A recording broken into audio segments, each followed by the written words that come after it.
16/7/2021 government ഇത് സംബന്ധിച്ച വിശദമായ ഒരു മാർഗരേഖ പുറത്തിറക്കുകയുണ്ടായി.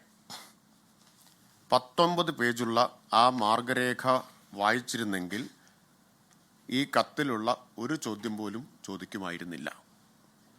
അതാണ് എന്നെ അത്ഭുതപ്പെടുത്തിയത്. ഈ ബേസിക് ഡോക്യുമെൻ്റ് പോലും അതിദാരിദ്ര്യ നിർമ്മാർജ്ജന പ്രക്രിയ എങ്ങനെയാണ്, അതിൻ്റെ മാനദണ്ഡങ്ങൾ എന്തൊക്കെയാണ് എന്നെല്ലാം ഒരു സംശയത്തിനുമിടയില്ലാതെ വിശദീകരിക്കുന്ന ഈ രേഖ പബ്ലിക് ഡൊമൈനിലുണ്ട്, വെബ്സൈറ്റിൽ ലഭ്യമാണ്. ഇപ്പോഴല്ല, 2021 ജൂലൈ 16 മുതൽ അത് ലഭ്യമാണ്. അതിനകത്ത് എല്ലാ കാര്യങ്ങളും കൃത്യമായിട്ട് പറഞ്ഞിട്ടുണ്ട്. എന്താണ്, ആരാണ് അതിദരിദ്രർ? ഇതിൽ കൃത്യമായിട്ട് നിർവചിച്ചിട്ടുണ്ട്.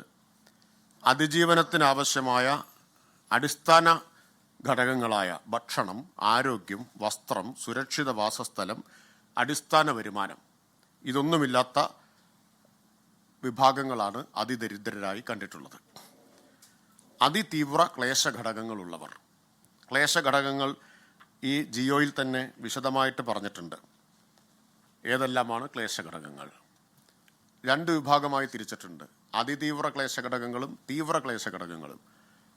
അതിതീവ്ര ക്ലേശഘടകം ഒന്നുള്ളവരെല്ലാം അതിദരിദ്രരായിട്ട് വരും. തീവ്ര ക്ലേശഘടകങ്ങൾ ഒന്നിൽ കൂടുതലുണ്ടെങ്കിൽ, 2 എണ്ണം ഉണ്ടെങ്കിൽ അതൊരു അതിതീവ്ര ക്ലേശഘടകമായി പരിഗണിച്ചവരും ഇതിനകത്ത് വരുന്നുണ്ട്. ഇതുവരെ ഒരു സർക്കാർ പദ്ധതിയുടെയും ഗുണഭോക്താക്കളായി മാറിയിട്ടില്ലാത്തവരാണ് ഈ അതിദരിദ്ര പട്ടികയിൽ വരുന്നത്. സർക്കാർ പ്രധാനമായിട്ടും കണ്ട കാര്യം അതായിരുന്നു. ഇതുവരെ നടപ്പാക്കിയ ഒരു സർക്കാർ പദ്ധതികളുടെയും ക്ഷേമ പദ്ധതികളുടെയും ആനുകൂല്യം ലഭിച്ചിട്ടില്ലാത്ത, എല്ലാത്തിൻ്റെയും പുറത്തു നിൽക്കുന്ന ഏറ്റവും നിരാശ്രയരായ, നിരാലംബരായ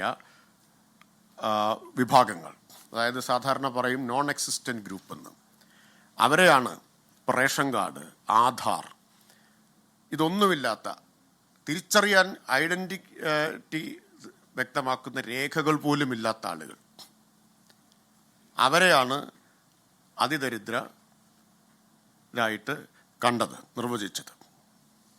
അദൃശ്യരായിട്ടുള്ള ആളുകൾ എന്ന് നമുക്ക് പറയാം. ജീവിച്ചിരിപ്പുണ്ട്, രേഖയില്ല, ആധാറില്ല, റേഷൻ കാർഡില്ല, തങ്ങളുണ്ടെന്ന് തെളിയിക്കുന്ന ഒരു രേഖയുമില്ലാത്ത ഏറ്റവും നിസ്സഹായരായ മനുഷ്യർ. അവർക്ക് അതിജീവിക്കണമെങ്കിൽ സർക്കാരിൻ്റെയും സമൂഹത്തിൻ്റെയും പിന്തുണ കൊണ്ട് മാത്രമേ കഴിയൂ.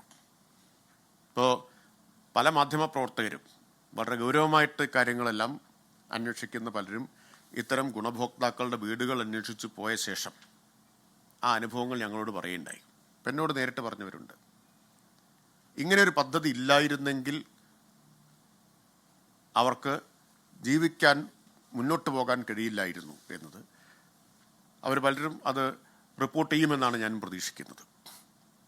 അപ്പം അതാണ് അതിദാരിദ്ര്യം എന്നതുകൊണ്ട് നിർവചിച്ചത്. ഇപ്പം ഈ കത്തിൽ ഒരു വലിയ കൺഫ്യൂഷൻ ഉള്ളതായിട്ടാണ്, വിദഗ്ധർക്ക് ഒരു കൺഫ്യൂഷൻ ഉള്ളതായിട്ടാണ് തോന്നുന്നത്. അത് അതിദാരിദ്ര്യവും ദാരിദ്ര്യവും തമ്മിലുള്ള വ്യത്യാസമാണ്. അതായത് കത്തിൽ ആദ്യം തന്നെ പറയുന്നൊരു കാര്യം, 2021 ജൂലൈ മുതൽ തുടർന്നു വന്ന ദാരിദ്ര്യ നിർമ്മാർജ്ജന പ്രവർത്തനങ്ങളിലൂടെ ദാരിദ്ര്യമുക്തമാക്കി എന്നാണ് സർക്കാരിൻ്റെ അവകാശവാദം. അതല്ല സർക്കാരിൻ്റെ അവകാശവാദം. അതിദാരിദ്ര്യ നിർമ്മാർജ്ജന പദ്ധതിയിലൂടെ അതിദാരിദ്ര്യം നിർമ്മാർജ്ജനം ചെയ്തു എന്നതാണ്. ദാരിദ്ര്യം എന്ന് പറഞ്ഞാൽ പല കാരണങ്ങൾ കൊണ്ട് ദാരിദ്ര്യമുള്ളവരുണ്ടാവും. പക്ഷെ അവർക്കും ഇപ്പോൾ വരുമാനം, തൊഴിൽ ശേഷി എന്നിവയൊക്കെ വെച്ച് ചുരുങ്ങിയ നിലയിൽ ജീവിതം മുന്നോട്ട് കൊണ്ടുപോകാൻ പറ്റും.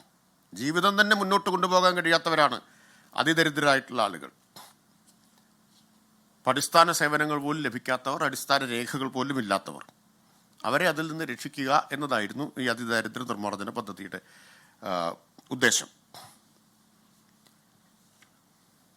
ഞാൻ ആ ക്ലേശഘടകങ്ങൾ, തീവ്ര ക്ലേശഘടകങ്ങൾ, ഇത് മുഴുവൻ വളരെ സാങ്കേതികമായിട്ടുള്ള കാര്യങ്ങളായതുകൊണ്ട് മുഴുവൻ ഇപ്പോൾ വിശദീകരിക്കാൻ നിൽക്കുന്നില്ല. പിന്നെ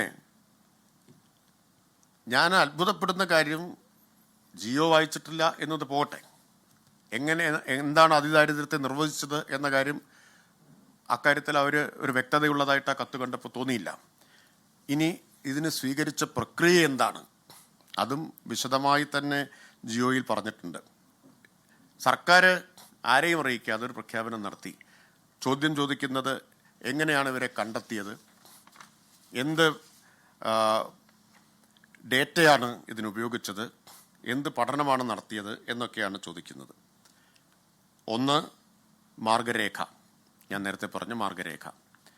ഇത് അതിദരിദ്രരെ കണ്ടെത്താൻ ഉള്ള പ്രക്രിയ വിശദീകരിക്കുന്ന കൈപ്പുസ്തകം Kerala institute of local administration പ്രസിദ്ധീകരിച്ചതാണ് ഈ കൈപ്പുസ്തകം.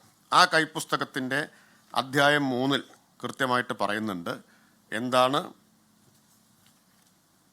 അതിദരിദ്രരെ കണ്ടെത്തുന്ന പ്രക്രിയ എന്നത് കൃത്യമായി തന്നെ അതിൽ ചൂണ്ടിക്കാണിച്ചിട്ടുണ്ട്. സാധാരണഗതിയിൽ നമ്മൾ പ്രതീക്ഷിക്കുക, സാധാരണക്കാരല്ലല്ലോ പറയുന്നത്, ഇതെല്ലാം പൊതുമണ്ഡലത്തിൽ ലഭ്യമായതും ഒക്കെ ആയതുകൊണ്ട് ഇവർ കാണും എന്നുള്ളതല്ലേ, ഇവരത് വായിച്ചിട്ടുണ്ടാവും എന്നുള്ളതാണല്ലോ പ്രതീക്ഷിക്കുക. ഇനി ഈ പ്രക്രിയയിലൂടെ എങ്ങനെയാണ് ഇവരെ കണ്ടെത്തിയത്? 4 ലക്ഷം പേർക്കാണ് കില പരിശീലനം കൊടുത്തത്. അതിൽ തിരഞ്ഞെടുക്കപ്പെട്ട ജനപ്രതിനിധികളുണ്ട്, സാമൂഹ്യ സംഘടനകളുടെ പ്രതിനിധികളുണ്ട്, ഇങ്ങനെ വിവിധ വിഭാഗം, കുടുംബശ്രീയുടെ പ്രതിനിധികളുണ്ട്. ഇതിലൂടെയൊക്കെയാണ് ഇവരെല്ലാം അടങ്ങുന്ന 4 ലക്ഷം പേർക്കാണ് പരിശീലനം കൊടുത്തത്. ഈ പരിശീലനങ്ങളെല്ലാം നാട്ടിലാകെ നടന്നതാണ്. അന്നും ഇത് സംബന്ധിച്ച് വാർത്തകളെല്ലാം വന്നിട്ടുണ്ട്. അന്നത്തെ തദ്ദേശ മന്ത്രിയായിരുന്ന ശ്രീ എം വി ഗോവിന്ദൻ ഇത് സംബന്ധിച്ച് നിരന്തരമായിട്ട് പറയുകയും, ഗോവിന്ദൻ മാഷ് ഇക്കാര്യങ്ങൾ പറയുകയും അതുപോലെ പ്രസ്താവനകൾ നടത്തുകയൊക്കെ ചെയ്തിരുന്നു. പത്രങ്ങളിലൊക്കെ ഇത് വന്നുകൊണ്ടിരുന്ന കാര്യമാണ്, എന്ത് പ്രക്രിയയാണ് സ്വീകരിക്കുന്നത് എന്ന കാര്യം. അപ്പോൾ അതിന് ശേഷം ഒരു ചോദ്യം അവർ ചോദിക്കുന്നു, 1,18,000 പേരുണ്ടായിരുന്നത് എങ്ങനെയാണ് 64,006 പേരായിട്ട് കുറഞ്ഞത്? അതൊക്കെ ചോദ്യം വളരെ കുത്തുവാക്കുകൾ നിറഞ്ഞ നിലയിലുള്ള ചോദ്യം. എന്ത് ഇന്ദ്രജാലമാണ് നടത്തിയത് എന്നൊക്കെയാണ് അവർ ചോദിക്കുന്നത്. വിവരശേഖരണ പ്രക്രിയ നടത്തിയത് തദ്ദേശ സ്ഥാപന തലത്തിൽ 1,18,309 കുടുംബങ്ങളുടേതാണ്. ലോകത്തെവിടെയായാലും ഏത് സമയത്തും 24 വാർത്തകളും ഓഗ്മെന്റഡ് റിയാലിറ്റി പാക്കേജുകളും എക്സ്പ്ലെയിനറുകളും വിശദമായി കാണാൻ ഞങ്ങളുടെ യൂട്യൂബ് ചാനൽ നിങ്ങൾക്ക് സബ്സ്ക്രൈബ് ചെയ്യാം.